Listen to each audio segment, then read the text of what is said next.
Good morning dear students. बच्चों, आज हम हिस्ट्री का चैप्टर 8 स्टार्ट करेंगे, डेवोशनल पथ्स टू द डिवाइन। ईश्वर के प्रति अनुराग, ईश्वर से भक्ति, आज के हमारे चैप्टर का नाम है। और हम देखेंगे कि किस तरह से मेडिवल पीरियड में लोगों का ईश्वर से अनुराग मतलब शुरू हुआ, किस तरह से लोगों ने भक्ति करना शुरू की, हम आज के चैप्टर में हम पढ़ेंगे।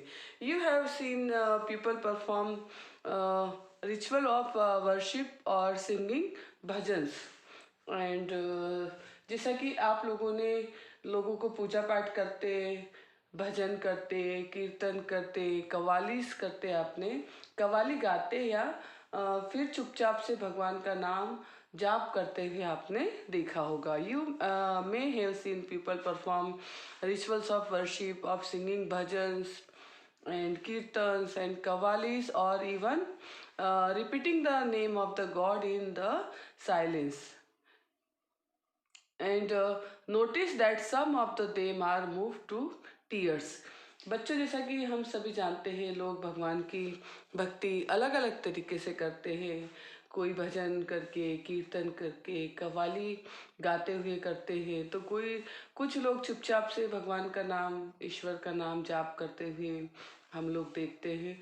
और हम यह भी देखते हैं और हम यह भी गौर करते हैं कि लोग भगवान की भक्ति करते करते इतने भाव विभोर हो जाते हैं कि उनकी आंखों से आंसू आ जाते हैं, उनकी आंखों में आंसू भर जाते हैं। भगवान के प्रति, ईश्वर के प्रति ऐसा प्रेम भाव या गहरी भक्ति, उन अलग विभिन्न प्रकार के भक्ति और सूफी जो आंदोलन हुए, सूफी जो मूवमेंट थे, उनकी देन है, जिनका 8th सेंचुरी में इन्वॉल्व हुए, जो 8th सेंचुरी में इस तरह की भक्ति शुरू हुई, इस तरह की भक्ति का उद्भव होने लगा। हम आज के चैप्टर में यही पढ़ेंगे। Idea of a supreme God, परमेश्वर का विचार। अब बड़े बड़े राज्यों का उदय होने लगा था। हमने देखा अभी तक के हमने चैप्टर्स पढ़े हिस्ट्री में, क्लास 6th में, क्लास 7th में, कि किस तरह से लोगों ने अपने जीवन की शुरुआत की, किस तरह से लोगों ने रहना सीखा, खेती करना सीखी, किस तरह से सिविलाइजेशन स्टार्ट हुआ, और किस तरह से बड़े बड़े राज्यों का उदय होने लगा। लोग अलग अलग समूह के लोग अपने अपने देवी देवताओं की पूजा करते थे। जब लोग सिटी का, जब नगरों का जब विकास हुआ, व्यापार के लिए लोग एक जगह से दूसरी जगह आते थे, साथ में जाते आते थे, तब नए नए लोगों के जो विचार थे, जो नई नई जो लोगों की जो थिंकिंग थी, वो एक दूसरे को लोग क्या करने लगे, विकसित होने लगे, उसका डेवलप्ड होने लगा। Before large kingdom emerged, different groups of people worship their own god or and goddess. बड़े बड़े राज्य के उदय होने से पहले लोग क्या करते थे, अपने अपने देवी देवताओं की पूजा किया करते थे। As people were brought together through the growth of the town, trade and empires, new ideas began to develop. अब जब लोग साथ में रहने लगे, व्यापार करने के लिए एक जगह से दूसरी जगह साथ में जाने लगे, तब क्या हुआ, नए नए आइडियाज़ का डेवलपमेंट हुआ, नए नए विचार विकसित हुए। The idea that are living thing pass through countless cycles of birth and rebirth, performing good deeds and bad, came to the widely accepted. अब देखिए बच्चों, जब लोग आपस में एक दूसरे से बात करते हैं, आपस में एक दूसरे के विचार एक दूसरे से शेयर करते हैं, तो यह बहुत बड़े रूप में यह बात स्वीकार की जाने लगी कि सभी लोगों का जो जीवन है, जितने भी जीवित लोग हैं, वो अच्छे और बुरे कर्म करते हुए जीवन और मरण, पुनर्जीवन के अनंत चक्रों से लोगों का जीवन गुजरता है। जैसे कि हम सभी सुनते हैं कि जीवन से अगर ये वाला जीवन नष्ट हो जाएगा तो हमारा अगला जन्म होगा, आत्मा अमर है, इस तरह की चीज़ें हम सुनते हैं। इसी प्रकार यह विचार भी बैठ गया कि सभी व्यक्ति जन्म के समय भी एक बराबर नहीं होते हैं। सबके, जैसे कि हमने देखा, किसी का परिवार उच्च परिवारों में, उच्च जाति में पैदा होने के कारण लोगों को समाज में जो विशेष अधिकार मिले, इस तरह की चीज़ें भी हमने अभी तक के चैप्टर्स में पढ़ी।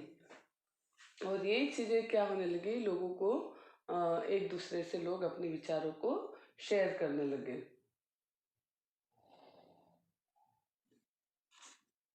और अनेक ऐसे लोग ऐसे विचारों के कारण बेचैन हो जाते थे कि जीवन का किस तरह से चक्र चलता है, किस तरह से सबको अपने कर्मों के आधार पर जीवन मिलता है।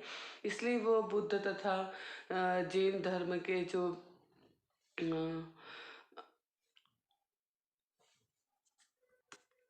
उपदेशक थे उनके सामने आए और उनके अनुसार अपने व्यक्तिगत जीवन का उन्होंने समाज में जो अंतर है उसे दूर किया जा सकता है, यह उन्होंने उन लोगों से सीखा। Many people were uneasy with such ideas and turned to the teaching of the Buddha of the Jainis, according to which it possible to overcome social differences and break the cycle of the rebirth through personal effort. अब लोगों ने जैन धर्म के और बौद्ध धर्म को लेकर से सीखा, उनके जो उपदेशक थे उनसे सीखा कि किस तरह से जीवन और मृत्यु के चक्र से और किस तरह से अपने व्यक्तिगत जीवन से तरीके से इसे बदला जा सकता है। इसमें जो डिफरेंसेस है, जो सामाजिक जो असमानता है, इसे किस तरह से दूर किया जा सकता है और किस तरह से पुनर्जन्म के चक्र से छुटकारा पाया जा सकता है। Other felt attracted to the ideas of the supreme god who could deliver human from such approaches with devotion और भक्ति। कुछ लोग परमेश्वर के विचार से आकर्षित हुए और ऐसा लोगों का मानना था, लोगों ने जिस तरह से भक्ति भाव से परमेश्वर की शरण में जाए तो परमेश्वर क्या करते हैं, ईश्वर क्या करते हैं, व्यक्ति को इन सब बंधनों से मुक्त कर सकते हैं। जैसे कि अभी हमने देखा ऊपर कि लोगों ने किस तरह से अनंत चक्रों का जो अपना जीवन है उससे छुटकारा पाने के लिए लोगों ने क्या किया, परमेश्वर की भक्ति की, परमेश्वर की शरण में आए और व्यक्ति को इस बंधन से मुक्त करने के लिए परमेश्वर से प्रार्थना की कि उन्हें मुक्ति मिल सके। आगे देखते हैं। आगे देखिए बच्चों, श्रीमद् भागवत गीता में यह विचार व्यक्त किया गया है। अलग अलग तरह से शिव, विष्णु, दुर्गा को परम देवी देवताओं के रूप में पूजा जाने लगा। साथ साथ में लोग भिन्न भिन्न जगहों से, भिन्न भिन्न अलग अलग क्षेत्रों से में पूजे जाने वाले देवी देवताओं को शिव, विष्णु या दुर्गा का रूप माना जाने लगा। अलग अलग जगह पे अलग अलग तरीके से लोगों ने शिव, विष्णु और दुर्गा का पूजन स्टार्ट करना शुरू कर दिया। यहाँ पर आपको एक पिक्चर भी दिया है, श्रीमद् भागवत गीता का है ये पिक्चर। और अलग अलग किस्से कहानियों से, पौराणिक कथाओं के ये अंग बन गए। भगवान विष्णु, दुर्गा माता जी, भगवान शिव जी, ये सब क्या बन गए, अलग अलग किस्से कहानियों के, पौराणिक कथाओं के अंग बन गए। मतलब कथाओं में, कहानियों में इनके किस्से सुनाए जाने लगे। पुराणों में पूजा की जिस तरह से अलग अलग पद्धतियाँ बताई गई हैं, उन्हें ही लोग अपनाने लगे और उन लोगों के द्वारा उन्हीं पद्धतियों को अपनाया जाने लगा। आगे चलकर पुराणों में भी इस बात का जिक्र किया है, ये बात मेंशन की गई है, उल्लेख किया गया है कि भक्त भले ही किसी भी जाति पाति का हो, किसी भी धर्म का हो, वह सच्ची भक्ति से ईश्वर की कृपा प्राप्त कर सकता है, ईश्वर से आशीर्वाद प्राप्त कर सकता है। भले ही भक्त किसी भी धर्म का है, किसी भी जाति का है, पर अगर उसकी भक्ति सच्ची है तो वो भगवान का आशीर्वाद, भगवान को प्राप्त कर सकता है। भक्ति की विचारधारा जो थी वो इतनी अधिक लोकप्रिय हो गई कि जो बुद्धिस्ट एंड जैनिस जो अडॉप्टेड थे, उन्होंने भी इन विश्वासों को अपना लिया कि ईश्वर की भक्ति अगर सच्चे मन से की जाए तो हमें ईश्वर की कृपा दृष्टि हमें प्राप्त होती है, हमें ईश्वर का आशीर्वाद प्राप्त होता है। अब हम देखेंगे a new kind of bhakti in South India, Narayan and Alvar.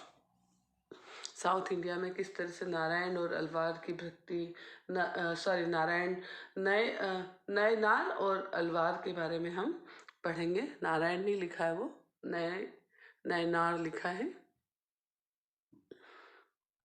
The 7th to 9th century saw the emergence of new religious movement led by the Nayanars, Sant devotee to Shiv. Nayanar मतलब शिव संतों को, और अलवारों का मतलब होता है वैष्णव संतों ने किया.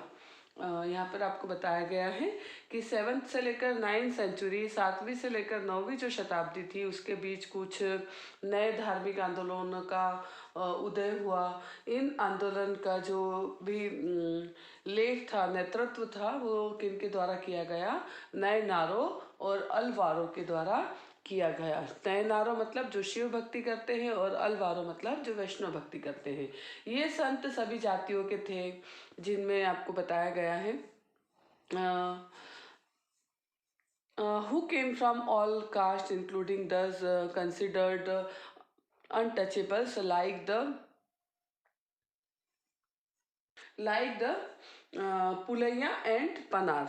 यहाँ पर आपको बताया गया है कि अनटचेबल्स जो संत थे वो भी इसमें शामिल थे, पुलैया और पनार जैसे. दे वर शार्पली,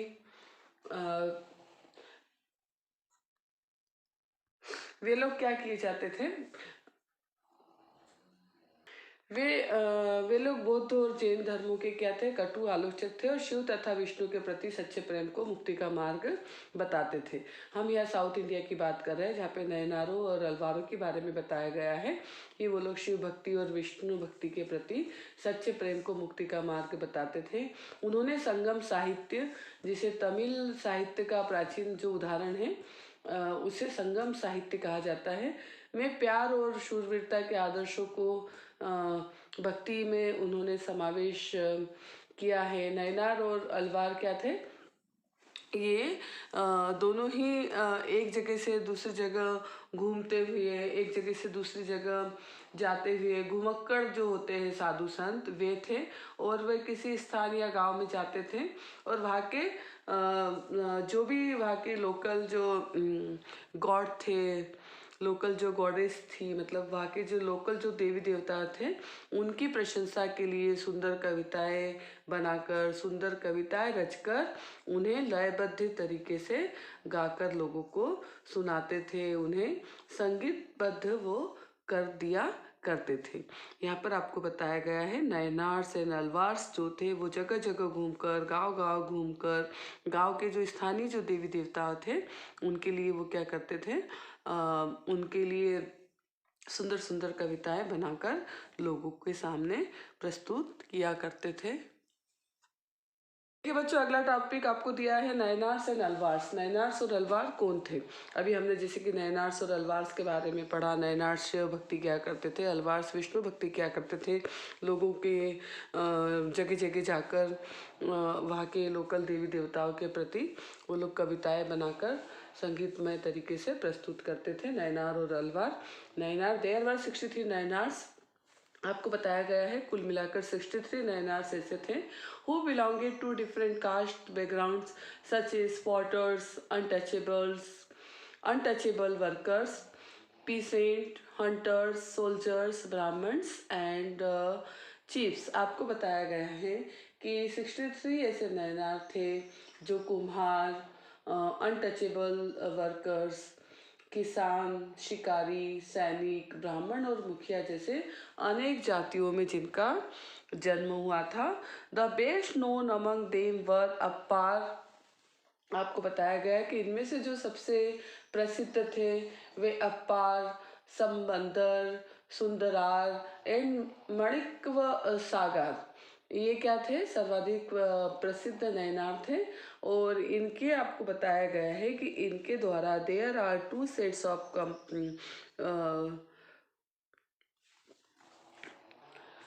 कॉम्पिलेशंस ऑफ देयर सॉन्ग्स, जो थे तेवरम और तिरुवाचकम. नयनार्स के द्वारा जो दो गीतों का जो उनका जो कंपोजिशन था वो था तेवरम और तिरुवाचकम। आपको अच्छे से इसके नेम अच्छे से लर्न करना है।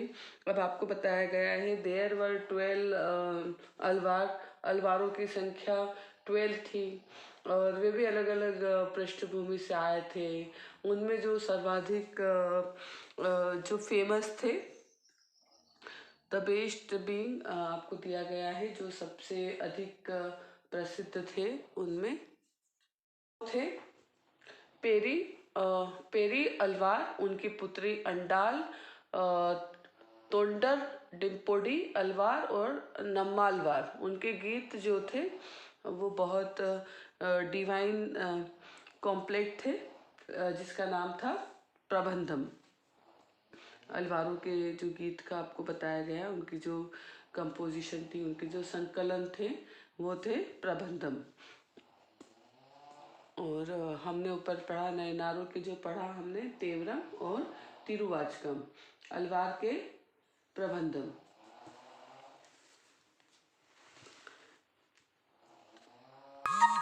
यहाँ पर इसी तरह से आपको डेवोटी एंड द लॉर्ड, भक्त और भगवान में माणिक्य सागर की एक यहाँ पर कंपोजिशन आपको दी गई है, उनके द्वारा कही गई एक आपको यहाँ पर कविता दी गई है।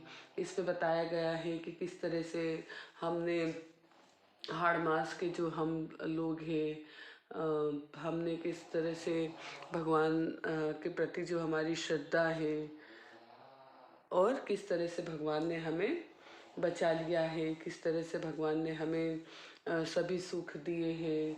और वो भगवान से याचना करते हैं कि मेरे दुख, मेरा जन्म मृत्यु का कष्ट, मोह माया, ये सब हर कर मुझे मुक्ति प्रदान करे। हे ब्रह्मानंद, हे प्रकाशमय, मैंने तुम में शरण ली है और तुमसे मैं कभी दूर नहीं हो सकता। इस तरह से एक आपको यहाँ पर पाठ दिया गया है भक्त और भगवान का,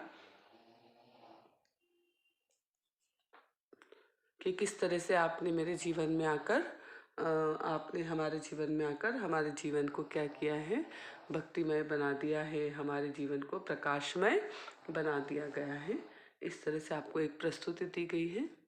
जो आपको आगे दिया गया है कि 10th से लेकर 12th सेंचुरी के बीच, 10वीं से लेकर 12वीं सदियों के बीच चोल पांड्यन राजाओं ने उन अनेक धर्म स्थलों पर विशाल मंदिर बनवा दिए जहाँ पर संत कवि ने यात्रा की। इस प्रकार भक्ति की जो परंपरा थी, मंदिर पूजा के बीच गहरे क्या हो गए, लोगों में संबंध स्थापित हो गए। लोगों ने मंदिर पूजा को, भक्ति को क्या किया, अपने जीवन का एक अमूल्य हिस्सा बना लिया। यही वह समय था जब उनकी कविताओं का संकलन तैयार किया गया। इसके अलावा अलवारों और नयनार संतों की जो धार्मिक जो जीवनियाँ भी रची गई थी, आज हम भक्ति परंपरा के इतिहास लेखन में इन जीवनियों को क्या करते हैं, बहुत ही महत्वपूर्ण स्रोत के रूप में उसका उपयोग करते हैं। जैसे कि मैंने अभी आपको यहाँ पर बताया था कि किस तरह से लोगों ने भक्ति से इस तरह की कविताओं की रचना की थी। यहाँ पर आपको एक मणिक्य सागर की एक आपको ब्रॉन्ज की यहाँ पर देखिए आपको मूर्ति भी दी गई है, प्रतिमा भी दी गई है।